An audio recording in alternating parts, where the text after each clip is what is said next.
Last earning quarter, I took advantage of PayPal earnings and I managed to make a profit on this trade. That's why in this video I wanted to explain you and walk you through that trade, because each quarter companies release how much revenue they earned during the last financial quarter, and that creates a lot of speculation that you can actually take advantage of. Hence, I wanted to walk you through one of my trades that I took, and especially on PayPal, so hopefully it will help you in the future, maybe if you want to do the same. And if you like this type of videos where I basically walk you through some of my trades that I take, please consider liking this video and subscribing to my channel. That's the best way to let me know that you like this type of content and I should do more videos like this one. But before walking you through my trade, I just want to explain, maybe for those who might not know, what earnings are. And every quarter companies release how much revenue they earned during the last financial quarter, and that's in general something that is very speculated on, and analysts and traders like to take advantage of this type of opportunity because it creates a lot of volatility. And there are different ways of actually trading earnings. You could, for example, go long volatility several weeks before the earning itself, so you can take advantage of the build up of the implied volatility. Or you could do the opposite by selling the volatility and so take advantage of the IV crush. And I'm sure that you already heard about what we call the IV crush. And if you haven't heard about the IV crush or implied volatility crush, well, that's a phenomenon that happens in general most of the time once an earning event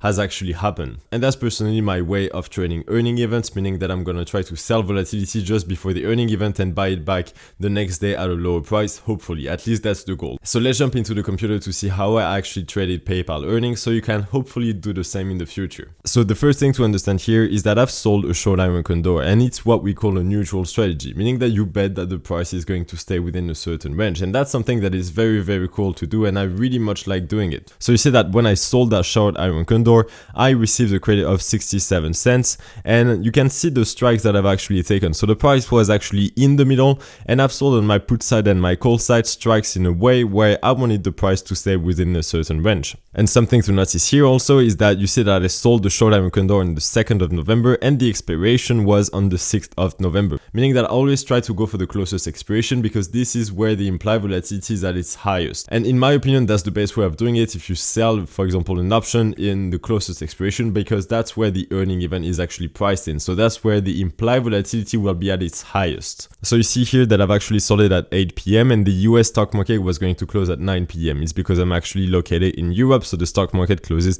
quite late in the evening. And the goal of this was to see the price not moving too much during the earning event, and so having the price stay within a certain range and really take benefit of this IV crush. And luckily, when the earning event happened, PayPal didn't really move that much, so the stock actually stayed within my range. It stayed within my profit zone. And what happened after that at the opening on the 3rd of November, so you see that the stock market opened at 3:30 p.m.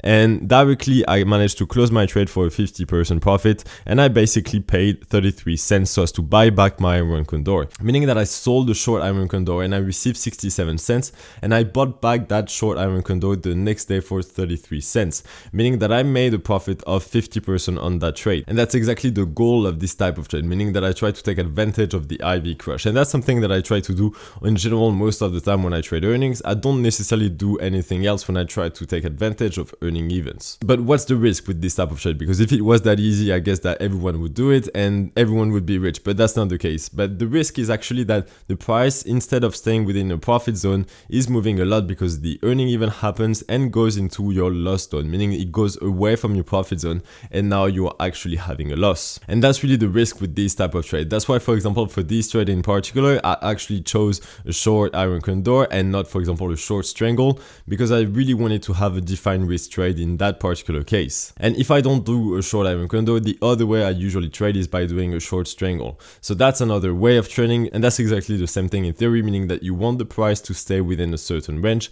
The only difference between a strangle and short iron condor is that your risk is theoretically undefined, meaning that if overnight the stock falls to zero, then you're gonna have a huge loss compared to a short iron condor where your max loss will be capped. And the difference between short strangle and short iron condor, other than the fact that your risk is undefined, is that you will potentially make a bigger profit because you don't have those long legs that you pay for when you're doing a short iron condor that limit your max profit, meaning that if you do a short strangle, you potentially have a bigger max profit. And the key here to remember is to really trade small all the time. That's something that is so important to do. Regardless of the type of trade that you take, it's always so important to trade small so as to really limit the losses so you don't take unnecessary risks. And if you'd like to see more trades that I take so I can walk you through some of the trades that I take, like this video and subscribe to my channel. That's the best way, as I said, to let me know that you'd like to see more videos like this. this one. Please take good and informed decisions. I'll see you in the next video, and in the meantime I wish you all the best.